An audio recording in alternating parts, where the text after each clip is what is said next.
अस्सलाम वालेकुम नाज़रीन, न्यूज अपडेट में आप सबका खैर मकदम है। मैं हूं हबीब उमर। एक लर्ज़ाखेज़ वारदात, नौजवान ने बूढ़े वालिदैन और बड़े भाई को कत्ल कर दिया। वाक़या है मिस्र का, जहां एक खानदान के सबसे छोटे बेटे ने एक लर्ज़ाखेज़ वारदात का इर्तिकाब किया और यह वाक़या कलेन मरकज के गांव अलशक में आबादी से दूर एक ज़रई ज़मीन में वाक़े घर में पेश आया।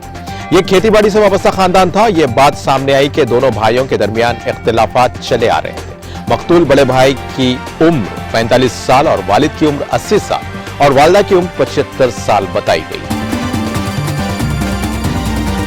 यमन में जंग के दौरान 3000 से ज्यादा बच्चे हुए हलाक। यूनिसेफ की जानिब से जारी हालिया एदाद-ओ-शुमार में बताया गया है कि जंग के बाद 7245 बच्चे माजूर हो चुके हैं। यूनिसेफ ने फौरी तौर पर जंगबंदी के मुआहदे की तजदीद का मुतालबा किया है, जो अप्रैल से अक्टूबर तक नाफिजुल अमल रहा। एहतजाज को ताकत के जरिए दबाने पर यूरोपीय यूनियन की ईरान पर नई पाबंदियां। ये पाबंदियां ताकत के जरिए मुजाहिरीन को दबाने और एहतजाज के दौरान गिरफ्तार होने वाले दूसरे शख्स को फांसी देने की वजह से लगाई गई है।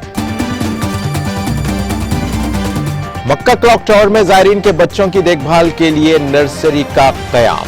फेयरमाउंट होटल के सीईओ का कहना है कि होटल में रहने वाले आज़मीन हज और उम्रा जायरीन आइंदा रमजान 2023 से बच्चों की देखभाल की सहूलतों से फायदा उठा सकेंगे।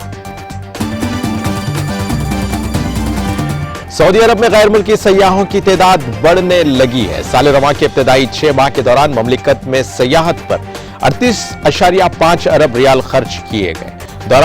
इस दौरान गैर मुल्की सयाहों की तादाद बढ़कर 6.1 मिलियन तक पहुंच गई है। गैर मुल्की और दाखिली सयाहों की तादाद 46 मिलियन हो गई है। रूसी हमलों में इजाफा, यूक्रेन की फिजाई दिफाई निजाम फराहम करने की अपील। यूक्रेन के वजीर आजम ने रूसी हमलों का मुकाबला करने के लिए पेट्रियट मिसाइल और आला टेक्नोलॉजी से लैस दीगर फिजाई दिफाई निजाम फराहम करने की अपील की है। फलस्तीनी तालिब इल्म अगवा, इस्राइली काबिज पुलिस ने एक 9 उम्र बच्ची समेत मुतादिद फलस्तीनियों को गिरफ्तार कर लिया। मस्जिद अक्सा के मुहाफिज के मस्जिद अक्सा में दाखिले पर पाबंदी लगा दी गई है। अगवा किए गए इन फलस्तीनियों का यरूशलेम के मुख्तलिफ हिस्सों से ताल्लुक है। इससे कबल सुबह सवेरे कलंदिया कैंप से कम 6 फलस्तीनियों को जेल ले जाया गया। 16 साल फलस्तीनी कमसिन को जिनीन में सुपुर्द खाक कर दिया गया। जिनीन में शहीद होने वाली 16 साल जिनीन जकारना को सुपुर्द खाक कर दिया गया। शहीद फलस्तीनी बेटी का जनाजा पहले हॉस्पिटल से उसके घर और फिर कब्रिस्तान ले जाया गया। फलस्तीनी खानदान की यह बेटी को इस्राइली काबिज फौज ने एक हमले के दौरान इतवार की रात सर में गोली मारकर शदीद जख्मी कर दिया था। हॉस्पिटल पहुंचने के बाद इस्राइली बेटी जांबर ना हो सकी। शहीद इस्राइली बेटी के जनाजे में कई फलस्तीनियों ने शिरकत की और इस्राइल के खिलाफ सख्त नारे लगाए। याद रहे कि इस साल माह अक्टूबर तक फलस्तीन में 29 फलस्तीनी बच्चे शहीद हो चुके हैं। फलस्तीनी सहाफी बुशरा अल तवील 9 माह की इंतजामी कैद के बाद रहा। सहाफी बुशरा अल तवील इस्राइली काबिज रियासत की जेलों में 9 माह तक कैद थी।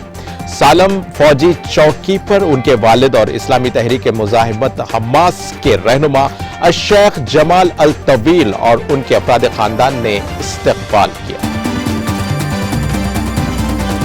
फलस्तीनियों के सैकड़ों मकानात को मिस्मार करने का इस्राइल का फैसला। बैतुल मक़दस, अल कलील और रामल्लाह में फलस्तीनियों के मकानात के मिस्मारी के फैसले और मिस्मारी के नोटिफिकेशन रिहायशी इमारतों, घरों और सहूलियात पर तामीरात और काम रोकने का ऐलान किया गया है। अल-कुद्स में काबिज हुक्काम ने मस्जिदुल अक्सा के जुनूब में वाक़े सिलवान में एक रिहायशी इमारत को मुनहदिम करने का भी फैसला किया।